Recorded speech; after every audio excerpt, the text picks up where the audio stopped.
NCERT based GS के लिए यहाँ से एक कोशिश हम लोग कर रहे हैं और मुझे उम्मीद है कि आप सबके लिए बहुत ही ज़्यादा फायदेमंद होने वाला है ये प्रयास हमारा। इसमें हम आगामी जो भी आपके प्रीलिम्स के एग्ज़ाम होने हैं या एमसीक्यू टाइप के जितने भी एग्ज़ाम, किसी भी एग्ज़ाम से रिलेटेड जो भी पेपर आप देंगे उनमें ये आपकी बहुत हेल्प करने वाला है। तो पूरी सीरीज इसमें हम लेकर के आ रहे हैं जिसमें आपके प्रीलिम्स के सारे सब्जेक्ट को हम कवर करेंगे और ये हमारे सब्जेक्ट एनसीईआरटी बेस्ड होंगे। तो आप कह सकते हैं कि एनसीईआरटी का पूरा एक संक्षिप्त अध्ययन आपको इसमें मिलेगा। और सबसे अच्छी बात यह है कि इसमें हिंदी और इंग्लिश दोनों मीडियम को हम साथ लेके चलेंगे। आधी स्क्रीन पर हिंदी मीडियम और आधे पर इंग्लिश का जो आपको कंटेंट मिलेगा उसको आप स्कैन कर सकते हैं और ये फैक्ट है। और इसके जो भी फैक्ट हैं वो नई रिपोर्ट या लिस्ट से अपडेट किए गए हैं। जैसे अभी एचडीआई की नई रिपोर्ट अभी 2 नवंबर 24 को आई हुई है, तो उसको हमने इसमें कवर ऑलरेडी कर रखा है। तो इस तरह से चैप्टर वाइज, सब्जेक्ट वाइज ये एनसीईआरटी बेस्ड जीएस की जो सीरीज है, आज इसमें पहला सब्जेक्ट और उसका पहला चैप्टर ये हम शुरू करेंगे। हमने इसको इकोनॉमी से स्टार्ट किया है और अगले ही दिन मैक्सिमम कल या परसों से साइंस भी इसमें स्टार्ट हो जाएगी। तो 2 सब्जेक्ट इसमें हम लेकर के चलेंगे, इंडियन इकोनॉमी और जनरल साइंस। तो इंडियन इकोनॉमी का फर्स्ट चैप्टर आज हमारा शुरू हो रहा है। टाइटल आपने देख लिया होगा, types of economy and development indicators, या अर्थव्यवस्था के प्रकार एवं विकास सूचकांक चैप्टर से हम स्टार्ट करेंगे। और ये अगर आपका तैयार हो गया तो यकीन मानिए कि आपका पूरा बेस तैयार हो जाएगा। आपको फिर एनसीईआरटी पढ़ने की जरूरत नहीं पड़ेगी, आप डायरेक्ट फाउंडेशन कोर्स में एडमिशन लेकर के आगे अपनी यूपीएससी और अदर जो पीएससी है उनकी प्रिपरेशन को कंटिन्यू रख सकते हैं। तो चलिए देखते हैं, पहला चैप्टर का पहला पेज हमारे सामने है, टाइप्स ऑफ इकोनॉमी। हम इकोनॉमी को जब स्टडी करते हैं तो सबसे पहले इकोनॉमी का फाउंडेशन समझते हैं और उसी फाउंडेशन में पहले तो हम ये जानते हैं कि व्हाट इज इकोनॉमी, कि इकोनॉमी है क्या। और उसके बाद हम देखते हैं कि टाइप्स ऑफ इकोनॉमी यानी कि इकोनॉमी कितने प्रकार की होती है। तो थोड़ी सी चर्चा हम कर लेते हैं कि अर्थव्यवस्था किसे कहते हैं, व्हाट इज इकोनॉमी।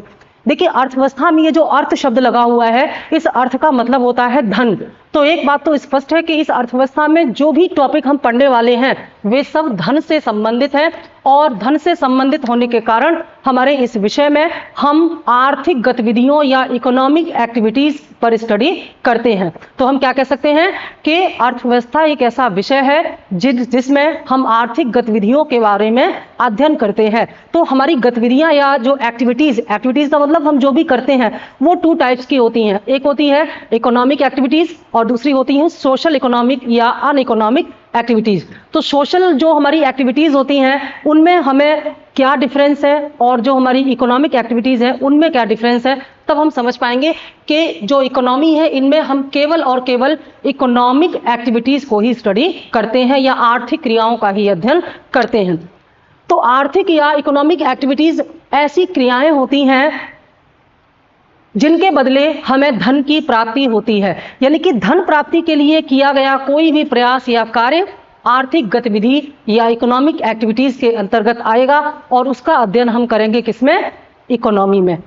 ये जो हमारी इकोनॉमिक एक्टिविटीज हैं इन्हें 3 पार्ट में डिवाइड किया जाता है, प्राइमरी, सेकेंडरी और टर्शियरी। हिंदी में इनको हम कहेंगे प्राथमिक क्रियाएं, सेकंड हो जाएगा द्वितीय क्रियाएं और तीसरा हो जाएगा तृतीय क्रियाएं।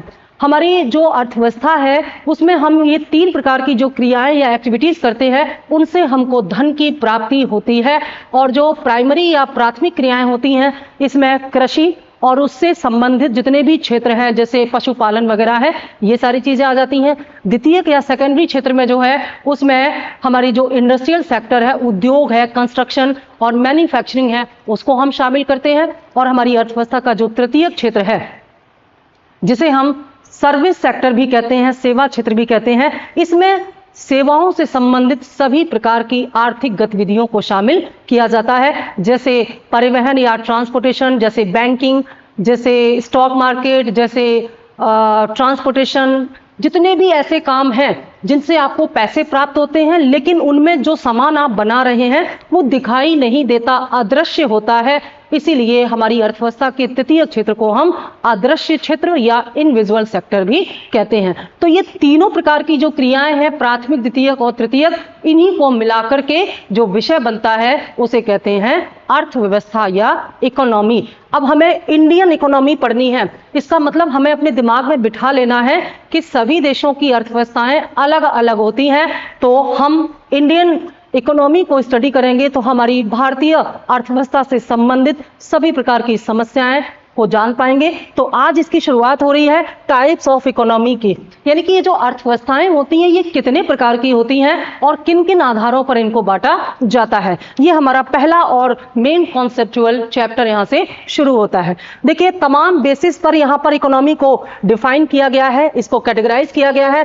पहला है on the basis of ownership and management of resources, Hindi में इसको कहेंगे संसाधनों के स्वामित्व एवं प्रबंधन के आधार पर। यानी कि हम किसी भी देश की अर्थव्यवस्था या विश्व में जितने भी देश हैं उनकी अर्थव्यवस्थाओं का जो विभाजन करते हैं उनका पहला आधार है on the basis of ownership और मैनेजमेंट ऑफ रिसोर्सेज।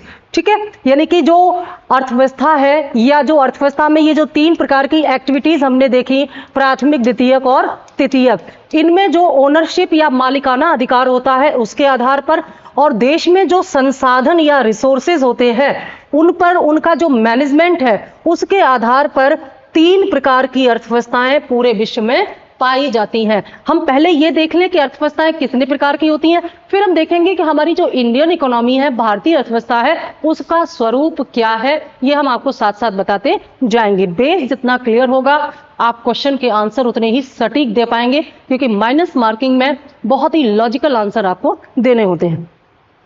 तो पहला इसमें जो कैटेगरी है इस बेस पर वो क्या है, पहला है कैपिटलिस्ट इकोनॉमी, इसी को हिंदी में हम कहते हैं पूंजीवादी अर्थव्यवस्था। दूसरा है सोशलिस्ट इकोनॉमी या समाजवादी अर्थव्यवस्था, और तीसरा है मिक्स्ड इकोनॉमी या मिश्रित अर्थव्यवस्था। नाम सुनते ही आप समझ गए होंगे कि हमारी जो इंडियन इकोनॉमी है वो कैसी है, मिक्स्ड है या मिश्रित है। लेकिन यहां पर हम थोड़ा सा ये भी जानते चलें कि एक्चुअली हमें कैसे समझ में आएगा कि पूंजीवादी अर्थव्यवस्था किसे कहते हैं, समाजवादी क्या होती है, मिश्रित क्या होती है। तो इसको हम एनसीईआरटी के बेस को ही फॉलो करते हुए, क्योंकि डिटेल्स तो इसका बहुत ज्यादा हो सकता है, उसके लिए हम फाउंडेशन बैच को ज्वाइन करते हैं, बट यहाँ एनसीईआरटी में इसके बहुत ही संक्षिप्त अर्थ हम आपको बताते चलेंगे। कैपिटलिस्ट इकोनॉमी नाम से स्पष्ट हो रहा है पूंजीवादी, वादी का या वाद का मतलब होता है विचारधारा। तो ऐसी अर्थव्यवस्था जिसकी विचारधारा पैसे पर या पूंजी पर आधारित होती है, और पूंजी आधारित अर्थव्यवस्था का सीधा सा मतलब होता है लाभ आधारित या प्रॉफिट बेस्ड। यानी कि ऐसे देश जहां की अर्थव्यवस्था का मुख्य उद्देश्य लाभ कमाना होता है उन्हें हम क्या कहते हैं, पूंजीवादी अर्थव्यवस्था। जैसे ऐसे देश जहां पर कल्याण को ध्यान में नहीं रखा जाता बल्कि हर कार्य कैसे किया जाता है, लाभ कमाने के उद्देश्य से, तो उसे हम क्या कहेंगे, पूंजीवादी अर्थव्यवस्था। और पूंजीवादी अर्थव्यवस्था को ही एक और नाम से जाना जाता है मार्केट ओरिएंटेड इकोनॉमी, बाजार आधारित अर्थव्यवस्था। इसी को हम कहते हैं प्रॉफिट ओरिएंटेड इकोनॉमी। मार्केट या बाजार आधारित अर्थव्यवस्था इसको हम क्यों कहते हैं, क्योंकि ज्यादा से ज्यादा लाभ कमाने का मतलब है कि आपको बाजार के हिसाब से काम करना पड़ेगा। डिमांड एंड सप्लाई, मांग पूर्ति के नियम को ध्यान में रखते हुए वस्तुओं के उत्पादन करने होंगे और ज्यादा से ज्यादा लाभ अर्जित करने के प्रयास करने होंगे। हम देखते हैं कि ज्यादातर जो विकसित देश हैं उनकी अर्थव्यवस्था पूंजीवादी है। ऐसा क्यों, ये आगे हम आपको बताएंगे। तो पूंजीवादी अर्थव्यवस्था का मुख्य उद्देश्य क्या है, लाभ कमाना। अर्थव्यवस्था में ये जो तीनों प्रकार के काम किए जा रहे हैं ना, कृषि से संबंधित, उद्योगों से संबंधित, सेवाओं से, इन तीनों का उद्देश्य होता है ज्यादा से ज्यादा पूंजी कमाना, ज्यादा से ज्यादा लाभ कमाना। तो वो क्या बन गई, पूंजीवादी अर्थव्यवस्था बन गई। और ऐसी अर्थव्यवस्था में क्योंकि लाभ मुख्य उद्देश्य होता है, इसलिए जो देश के संसाधन होते हैं उनका प्रबंधन या स्वामित्व कौन करता है, निजी क्षेत्र या प्राइवेट सेक्टर करता है। तो इसका मतलब है कि जो पूंजीवादी अर्थव्यवस्था है वहां पर प्राइवेट सेक्टर को व्यापार करने की पूरी छूट दी जाती है और प्राइवेट सेक्टर आपस में प्रतिस्पर्धा करके ज्यादा से ज्यादा प्रॉफिट कमाने के लिए काम करता है। इसीलिए इन देशों की आर्थिक वृद्धि, इकोनॉमिक ग्रोथ बहुत तेज होती है, बहुत तेज जल्दी होती है। लेकिन क्योंकि ये अपने लाभ पर ध्यान रखते हैं इसीलिए इसमें भेदभाव भी होता है, इसमें सबके साथ समान व्यवहार नहीं किया जाता। इसलिए हमारे देश के लिए पूंजीवादी अर्थव्यवस्था अनुकूल नहीं होगी। बात समझ में आ गया?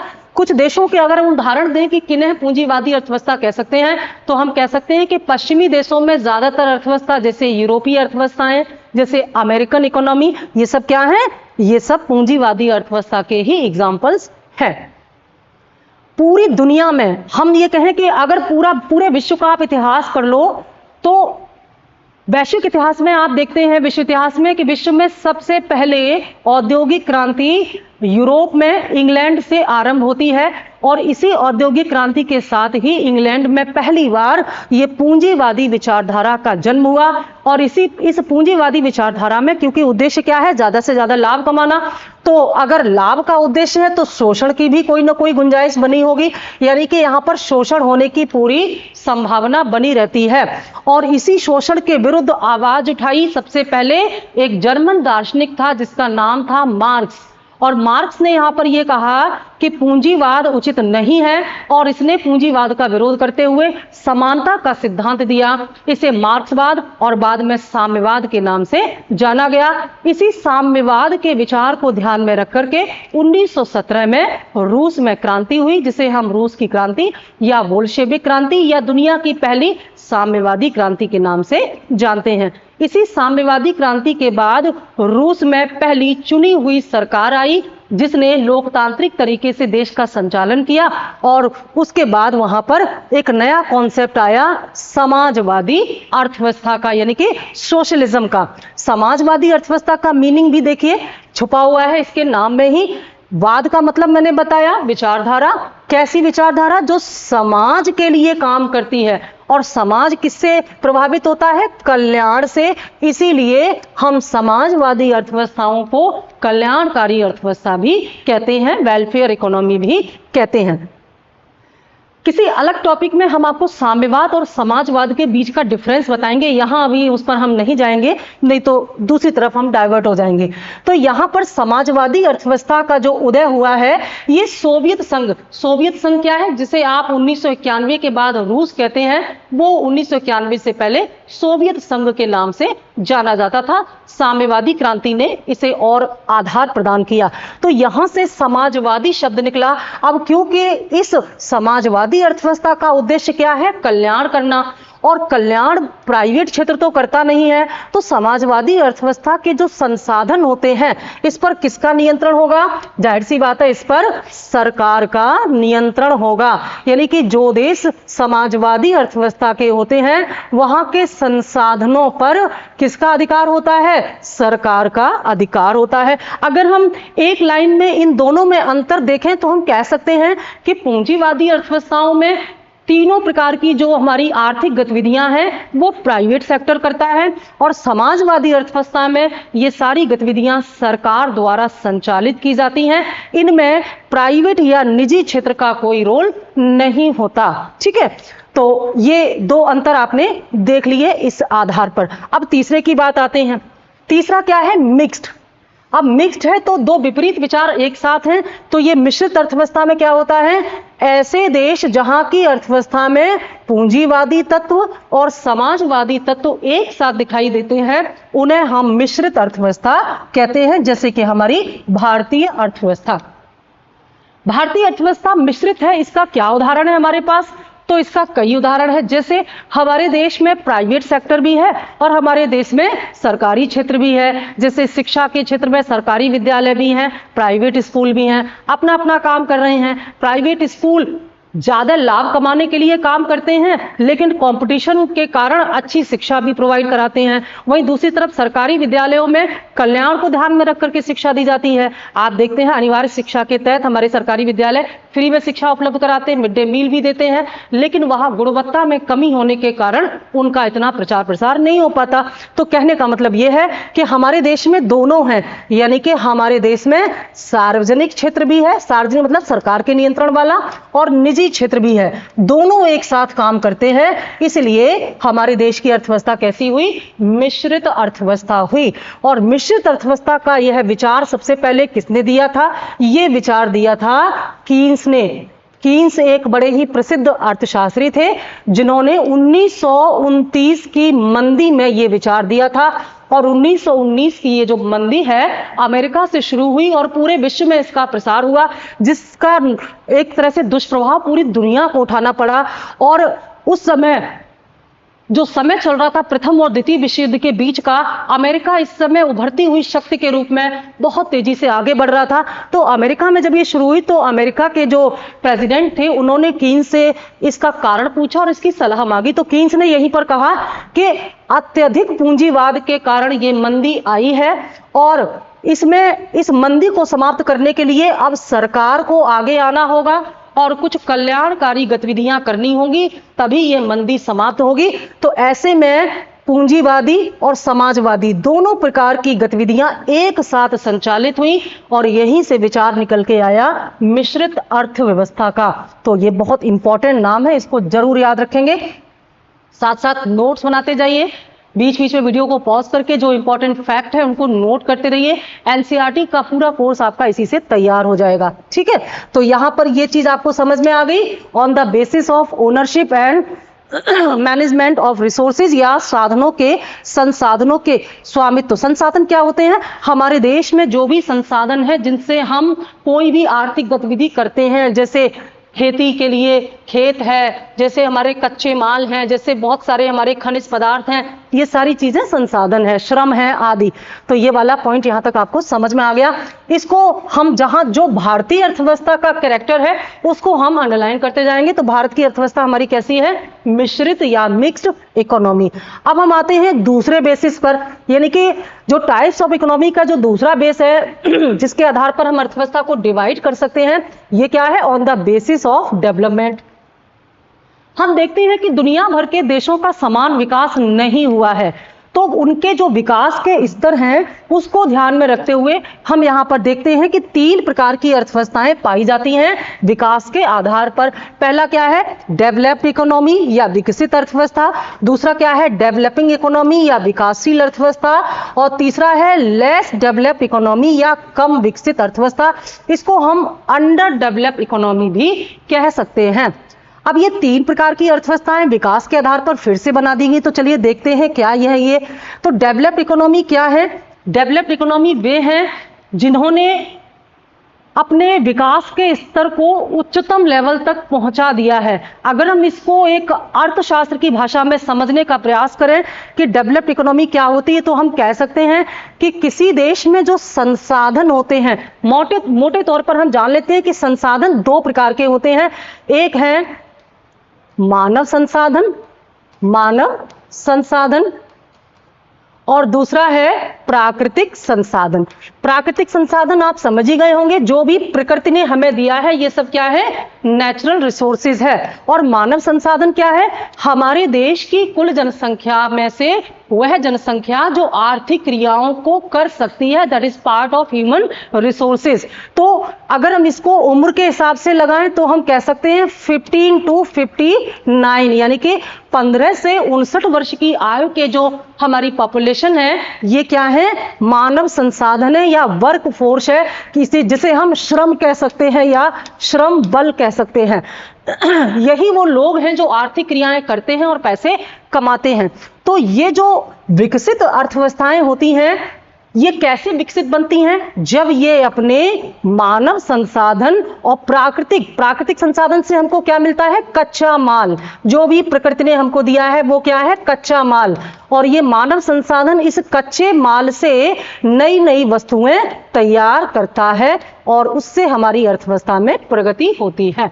ठीक है। और इन कच्चे माल को अंतिम उत्पाद के रूप में परिवर्तित करने की जो प्रक्रिया है उसी को हम बोलते हैं इकोनॉमिक एक्टिविटीज या आर्थिक गतिविधियां। ठीक है। तो ऐसे देश जिनके पास भरपूर मात्रा में ये संसाधन मौजूद होते हैं, यानी कि इनके पास ना तो प्राकृतिक संसाधनों की कोई कमी है और ना ही मानव संसाधनों की कमी है, तो इनके पास संसाधन है, लेकिन केवल संसाधन होने से ही ये विकसित नहीं हो जाएंगे। अगर इनके पास संसाधन है और इन्होंने इन संसाधन को फुल यूटिलाइज या पूर्ण दोहन कर लिया है, पूर्ण दोहन का मतलब है कि जितने भी लेबर फोर्स हैं सबके पास रोजगार है और जितनी भी प्राकृतिक वस्तुएं हैं उन सबका दोहन, दोहन का मतलब होता है जैसे किसी खेत में अधिकतम जितना उत्पादन हो सकता है उतना उत्पादन प्राप्त कर लिया गया है।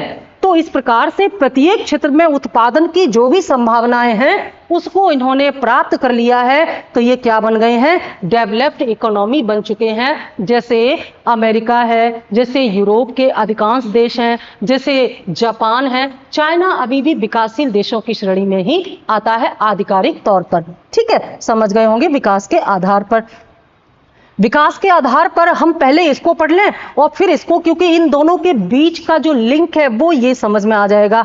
तो यहां पर पहले प्रकार के हो गए डेवलप्ड इकोनॉमी या विकसित अर्थव्यवस्था, दूसरा प्रकार हो गया लेस डेवलप्ड इकोनॉमी या कम विकसित अर्थव्यवस्था का। ये कौन होते हैं? ये ऐसे देश होते हैं जिनके पास संसाधनों की कमी होती है।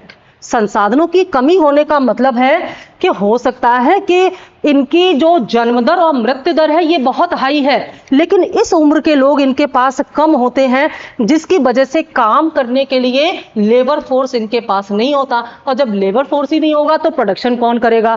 दूसरी तरफ इनके पास प्राकृतिक संसाधन या तो कम होते हैं या अभी उनकी खोज नहीं हो पाई है, तो उसके बारे में इनको पता नहीं। जैसे ब्रिटिश इकोनॉमी कैसी थी, इसी कैटेगरी में आती थी, लेस डेवलप्ड इकोनॉमी में आती थी, जबकि वही जमीनें थी, वही देश था। क्यों? क्योंकि उस समय हमारे देश के जो खनिज संसाधन थे उनकी खोज नहीं हुई थी, उत्पादन का स्तर बहुत कम था, भारत में श्रम संसाधन की कमी थी। तो आज इस कैटेगरी में कौन देश आते हैं? इनमें मध्य अफ्रीकी देश आते हैं ज्यादातर, और एशिया के कुछ देश आते हैं, क्योंकि इनका विकास का स्तर काफी कम है, क्योंकि इनके पास संसाधन की मात्रा कम है, और जब संसाधन ही कम है तो विकास का स्तर तो अपने आप ही डाउन होगा। तो ये हो गए। अब आते हैं विकासशील। भारत की अर्थव्यवस्था कैसी है? विकासशील। दो चरित्र पता चले भारत की इकोनॉमी में, पहला क्या? मिक्स्ड यानी कि मिश्रित है, और दूसरा कैसी है? विकासशील, यानी कि ना तो विकसित है और ना ही अविकसित है, इन दोनों के बीच में है। ये क्या होता है? तो ऐसे देशों को हम कैसे डिफाइन कर सकते हैं? देखिए, ऐसे देश जिनके पास संसाधनों की कोई कमी नहीं है, जैसे भारत में देखें तो श्रम बल या मानव संसाधन की कोई कमी नहीं है, दुनिया में सबसे ज्यादा युवाओं वाला देश है हमारा, तो मानव संसाधन की कोई कमी नहीं, प्राकृतिक संसाधनों की भी कोई कमी नहीं। लेकिन जब तक इन संसाधनों का हम पूर्ण दोहन नहीं कर लेंगे तब तक हम विकसित देशों की श्रेणी में नहीं आ सकते। तो ऐसे देश जिनके पास संसाधन तो भरपूर मात्रा में होते हैं, लेकिन अभी तक इन्होंने इन संसाधनों का पूर्ण दोहन नहीं किया है, इसलिए ये विकासशील देशों की श्रेणी में आते हैं, जैसे China, India, Brazil, south Africa आदि। आपने विकासशील देशों का समूह ब्रिक्स के बारे में जरूर सुना होगा, हम आगे इस पर चर्चा करेंगे। ठीक है, तो ये हमारी भारतीय अर्थव्यवस्था के दो चरित्र हो गए टाइप्स ऑफ इकोनॉमी में। समझ में आ गया? दो पॉइंट समझ लिए। अब ये तीसरा आधार है किसी देश की अर्थव्यवस्था को कैटेगराइज करने का। तीसरा क्या है? On the basis of trade, यानी कि व्यापार के आधार पर। वास्तव में इस व्यापार में एक शब्द लगा देना चाहिए, अंतरराष्ट्रीय व्यापार, यानी कि अंतरराष्ट्रीय स्तर पर हमारे व्यापार की जो स्थिति है उसके आधार पर पूरे विश्व में दो प्रकार की अर्थव्यवस्थाएं पाई जाती हैं। एक है ओपन इकोनॉमी और दूसरी है क्लोज्ड इकोनॉमी, यानी कि खुली अर्थव्यवस्था और बंद अर्थव्यवस्था। अब यहां पर तो बड़ा कंफ्यूज हो गए, क्या अर्थव्यवस्थाओं के भी दरवाजे होते हैं जिन्हें हम खोल और बंद कर सकते हैं? बिल्कुल होते हैं। अर्थव्यवस्थाओं के इन दरवाजों को, जिनके माध्यम से हम पूरी दुनिया के साथ व्यापार करते हैं, इन्हें एक्सपोर्ट और इंपोर्ट या आयात और निर्यात के नाम से जाना जाता है। एक्सपोर्ट को हिंदी में कहते हैं निर्यात, जिसका मतलब होता है हमारे देश की वस्तुएं दुनिया भर के बाजारों में बिकती हैं और उनको बेच करके हमको विदेशी पूंजी मिलती है। और आयात यानी कि इंपोर्ट का मतलब होता है कि हम दूसरे देशों से सामान या सेवाएं खरीदते हैं जिनके बदले हम उनका पेमेंट करते हैं। तो एक्सपोर्ट और इंपोर्ट दो ऐसे माध्यम हैं जिनके द्वारा हमारी देश की अर्थव्यवस्था बाकी विश्व की अर्थव्यवस्थाओं से आपस में कनेक्ट होती है। तो उसी आधार पर ये दो डिवीजन किए गए हैं। इनमें हम देखते हैं कि किसे हम खुली अर्थव्यवस्था कहें और किसे हम बंद अर्थव्यवस्था कहें। तो ऐसे देश जहां पर आयात और निर्यात पर कोई प्रतिबंध नहीं होता, स्वतंत्र रूप से ये पूरे विश्व के साथ या अधिकांश देशों के साथ व्यापार करते हैं, ट्रेड करते हैं, एक्सपोर्ट इंपोर्ट करते हैं, इन्हें हम क्या कहते हैं? ओपन इकोनॉमी कहते हैं। अब हम देखेंगे हमारी भारत की अर्थव्यवस्था बिफोर 1991 एंड आफ्टर 1991 कैसे चेंज हो गई। 1991 से पहले भारत की अर्थव्यवस्था कैसी थी? क्लोज थी। लेकिन 1991 के बाद हमारी अर्थव्यवस्था कैसी हो गई है? ओपन या खुली अर्थव्यवस्था। ऐसा क्यों, इसके बारे में हम आगे बात करेंगे। फिलहाल समझ लीजिए ये होते क्या हैं। तो ओपन इकोनॉमी या खुली अर्थव्यवस्था में आयात निर्यात स्वतंत्र रूप से होते हैं। हम ग्लोबल इकोनॉमी या वैश्विक अर्थव्यवस्था के साथ जुड़े हुए होते हैं। ठीक है, यानी कि भारत की अर्थव्यवस्था पूरे विश्व के लिए खुली हुई है। इस शब्द से ये ओपन लिया गया है। क्लोज्ड इकोनॉमी का मतलब समझ गए होंगे, जहां पर आयात निर्यात प्रतिबंधित या सरकार के नियंत्रण में होते हैं, उन्हें हम क्लोज्ड इकोनॉमी कहते हैं। अगर हम इनकी तुलना इनसे करें तो हम कह सकते हैं कि पूंजीवादी अर्थव्यवस्थाओं की पूंजीवादी देशों की अर्थव्यवस्था कैसी होती है? इनमें से खुली अर्थव्यवस्था। और समाजवादी देशों की अर्थव्यवस्थाएं कैसी होती हैं? क्लोज्ड होती हैं, बंद होती हैं। वास्तव में ये जो शब्द हैं इनका प्रचार प्रसार शीत युद्ध में बहुत ज्यादा हुआ। शीत युद्ध अंतरराष्ट्रीय संबंधों का पार्ट है, आईआर का टॉपिक है, उसे हम एक अलग सीरीज में कवर करेंगे मेंस के लिए। तो आईआर में इसमें शीत युद्ध में कोल्ड वॉर में आप देखेंगे कि जब सेकेंड वर्ल्ड वॉर खत्म हुआ तब से लेकर के 1991 के बीच का जो दौर है दुनिया का, इसे हम कोल्ड वॉर के नाम से जानते हैं। और वास्तव में इस कोल्ड वॉर में दो जो गुट थे, जिसमें हम एक को बोलते हैं पूंजीवादी गुट, और अगर हम इसको पॉलिटिकली कहें तो इसको हम कहते हैं नेटो कंट्री। नेटो कंट्री को हम यहां पर डिफाइन करते हैं यानी कि नॉर्थ अटलांटिक ट्रीटी ऑर्गेनाइजेशन। ऐसे देश जिन्होंने जो उत्तरी अटलांटिक क्षेत्र में थे, जिन्होंने इस संधि पर हस्ताक्षर किए, बाद में अलग अलग क्षेत्रों के देशों को भी इसमें शामिल कर लिया गया। तो नेटो कंट्रीज वो थे जो पूंजीवादी विचारधारा को फॉलो करते थे, और इसी के तरफ दूसरा गुट जो था जिसका नेतृत्व रूस कर रहा था, जिसे हम सोवियत संघ या यूएसएसआर के नाम से जानते हैं। दोनों की विचारधाराएं अलग थी, क्योंकि रूस की विचारधारा समाजवादी थी और अमेरिका की विचारधारा पूंजीवादी थी। अमेरिका नेटो का नेतृत्व कर रहा था और रशिया जो है वो यूएसएसआर का, सोवियत संघ का नेतृत्व कर रहा था। और दोनों के बीच का जो वैचारिक मतभेद है, इसे कोल्ड वॉर या शीत युद्ध के नाम से जाना गया, जो चला 1944 समथिंग यहां से लेकर के 1990 या इसको हम 91 तक ले जा सकते हैं भारत के संदर्भ में, यहां तक ये चला। कब खत्म हुआ ये शीत युद्ध? जब सोवियत संघ डिस्ट्रॉय हो गया या सोवियत संघ का विघटन हो गया। और जब भारत कहां था? भारत ना तो नेटो कंट्री में था और ना ही यूएसएसआर में था, क्योंकि ये दोनों क्या थे? गुट।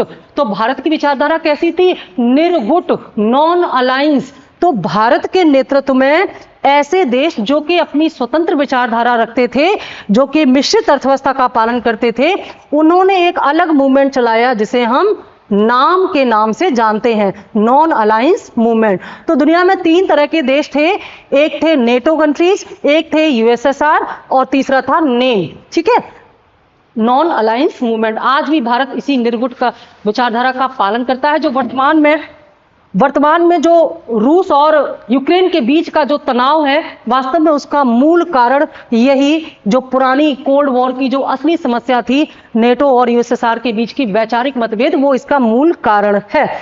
अब हम यहां पर ये बताना आपको चाहते हैं कि 1991 में ऐसा क्या हुआ कि भारत की अर्थव्यवस्था का जो स्वरूप है वो ओपन से क्लोज में परिवर्तित हो गया। तो उसमें क्या था? देखिए, 1991 से पहले शीत युद्ध का समय चल रहा था, और इस शीत युद्ध के समय में हालांकि व्यवहार में भारत का झुकाव रूस की तरफ था, लेकिन सिद्धांत में भारत की जो नीति थी, विदेश नीति, वो कैसी थी? निर्गुट या नॉन अलायंस थी। तो भारतीय अर्थव्यवस्था में हमने जो मिश्रित कॉन्सेप्ट अपनाया, उसमें भी क्योंकि भारत अभी अभी आजाद हुआ था 1947 में ही, हम इस दुनिया के चक्कर में अपने बाजार को सीमित नहीं रख सकते थे। तो हमने ये चाहा कि हमें पूंजीवादी और साम्यवादी, समाजवादी दोनों देशों के बाजार का लाभ मिले, इसलिए हमने मिश्रित अर्थव्यवस्था को तो अपना लिया, लेकिन हम अंतरराष्ट्रीय व्यापार से अभी काफी दूर थे, क्योंकि इंडियन इकोनॉमी अभी इतनी स्ट्रांग नहीं हुई थी कि वो वर्ल्ड लेवल पर कंपटीशन कर पाती। इसीलिए हमने अपनी अर्थव्यवस्था को क्या कर लिया? क्लोज कर लिया। यानी कि आयात और निर्यात बहुत सीमित मात्रा में होते थे और उन्हीं देशों के साथ होते थे जिन देशों के साथ सरकार अलाउ करती थी। सरकार के नियंत्रण में ये व्यापार होता था, जो कि बहुत सीमित था। लेकिन 1991 में जब सोवियत संघ का विघटन हो गया, तो सोवियत संघ के विघटन के बाद ये शीत युद्ध भी समाप्त हो गया। अब दुनिया भर के सारे देश स्वतंत्र रूप से व्यापार करते थे। तो ऐसे में भारत भला इस अवसर को कैसे छोड़ता? तो 1991 में भारत में व्यापक तौर पर अर्थव्यवस्था में सुधार किए गए, जिसे हम कहते हैं new economic policy. New economic policy के तहत भारत में 3 विचारधाराओं को अर्थव्यवस्था में शामिल किया गया, जिसे हम LPG के नाम से जानते हैं। क्या कहते हैं सुधार को 1991 के? LPG, liberalisation, privatisation and globalisation. Hindi में उदारीकरण, निजीकरण और वैश्वीकरण। उदारीकरण का मतलब क्या था? भारत ने अब अपनी अर्थव्यवस्था को उदार कर लिया था। उदार किसके लिए कर लिया था? उदार कर लिया था पूंजीपतियों के लिए, उदार कर लिया था विदेश व्यापार के लिए। यानी कि आयात निर्यात में अब हम पहले से उदार हो जाएंगे, ज्यादा से ज्यादा देशों के साथ अब हम व्यापार करने का प्रयास करेंगे। और पी का मतलब क्या है? प्राइवेटाइजेशन। यानी कि जो सरकारी क्षेत्र का, सरकार का जो नियंत्रण था अर्थव्यवस्था पर, उसको धीरे धीरे क्या किया जाएगा? कम किया जाएगा। हमारी लाइसेंस प्रणाली को उदार बनाया जाएगा। और तीसरा था ग्लोबलाइजेशन, यानी कि अब हम पूरी दुनिया से अलग थलग नहीं कर रहेंगे, बल्कि पूरी दुनिया के साथ हमारा व्यापार होगा और हम ग्लोबल इकोनॉमी में जब शामिल होंगे तो इसका लाभ हमको मिलेगा। अभी थोड़ी देर पहले मैंने कहा था कि भारत एक विकासशील देश है, और यहां पर आपने देखा था कि भारत एक ऐसा देश है जिसके पास संसाधन तो हैं, लेकिन अभी तक इन संसाधनों का हम पूरी तरह से दोहन नहीं कर पाए हैं। जिस दिन हम इन संसाधनों का पूर्ण दोहन कर लेंगे, हम विकसित देशों की श्रेणी में शामिल हो जाएंगे। ठीक, अब इन संसाधनों का दोहन कैसे होगा? जाहिर सी बात है, इसके लिए हमको हाई टेक्नोलॉजी चाहिए, हमें इकोनॉमी को बहुत तेजी से आगे बढ़ाना होगा, और उसके लिए हमें इन पूंजीवादी देशों से व्यापार करना होगा। इनके निवेश हमको चाहिए, जिसको हम FDI कहते हैं, फॉरेन डायरेक्ट इन्वेस्टमेंट। तो इस प्रत्यक्ष विदेशी निवेश के माध्यम से हमारे देश में विदेशी पूंजी भी आएगी और विदेशी और अंतर्राष्ट्रीय स्तर की टेक्नोलॉजी आएगी।